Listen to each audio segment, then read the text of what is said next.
Hi everyone, this is Mel here with A-Team Athletics, here with some tips for your squat, bench, and deadlift openers for your next competition, so keep watching.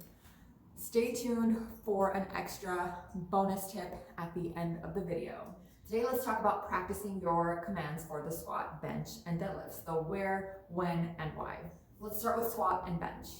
These two lifts should be practiced in order about 7 days out from your competition. So if you're competing on a Saturday, that would fall on the Saturday prior to your competition. Squats and bench should each be done for 3 sets of singles. You should rest about 5 to 10 minutes between each rep, and each rep should be done to competition standard. This means you must practice commands, you must follow the rules, you gotta hit depth for your squats, you have to pause during your bench press. And if at all possible, face away from the mirror when you're squatting to mimic how it'll feel during your competition. Now, a lot of people might not think it's a big deal and they might use their mirror in front of them to gauge their depth. There are a few reasons you don't want to do this. The first reason is that you can't judge your own depth by looking at yourself in the mirror because your eyes are looking downward, and what the judges are going to look for is that you're hitting depth from the side view, which is a lot lower than you are from your squat. So you really need to either record yourself from the side or have somebody there who can help you judge your depth.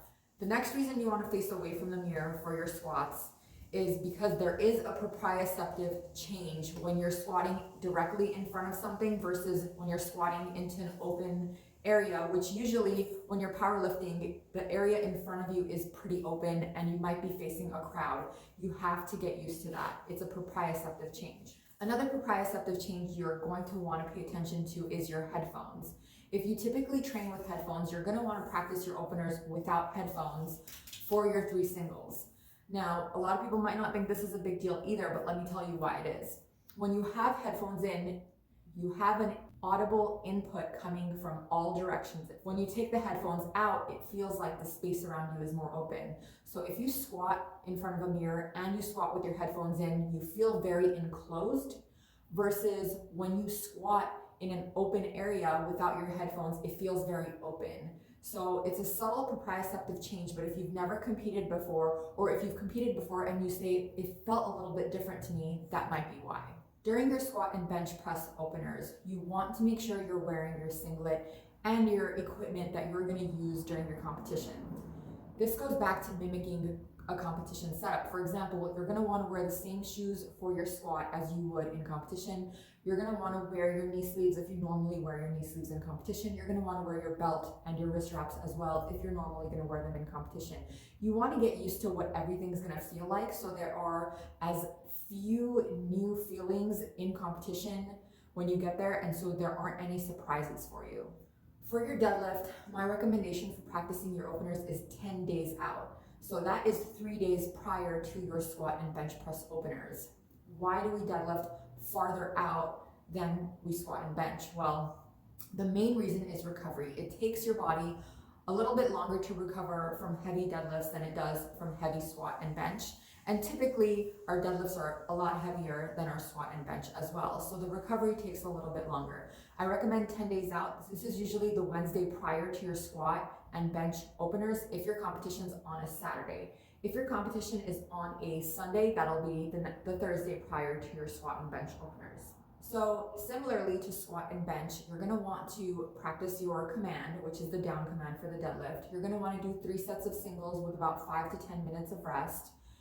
You're gonna wanna wear the same equipment that you're gonna be wearing during your competition. So knee-high socks, your singlet, your shoes, everything. And feel free to use baby powder on your legs, chalk up your hands, but do not use straps, okay? So you wanna, again, mimic what you would be doing in competition.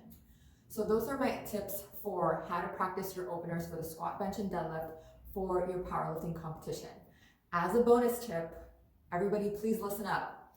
Do not take pre-workout prior to squatting during your powerlifting competition, especially if you're a new lifter. You're gonna have so much adrenaline rushing through your veins. You're gonna be so amped up that you don't wanna overdo it. If you overdo it, you're gonna feel like you're shaking. Your proprioception is gonna be off. You're gonna be jittery. You're gonna be nervous. use that feeling of adrenaline and just have your normal cup of coffee if you normally have coffee in the mornings. If you don't have coffee in the mornings, then just skip it altogether. What you don't want to do is put a bunch of caffeine into your system when you're already feeling so amped up. That's a huge mistake a lot of people make, and then they skip their commands. So make sure, again, you practice your commands, read the rules of your federation, and try to skip out on all that caffeine, you guys, especially because a couple weeks prior to your competition, you may have been taking some extra rest days as needed, of course, for your deload. You may not have been taking your pre-workout as usual, so your tolerance is going to be a little bit lower. So you want to make sure you're putting yourself in the best possible physical and mental mindset so that you can be prepared for your competition. All right, guys, I hope that you guys liked these tips. Thank you for watching, and I will see you at the next competition. Bye, everyone.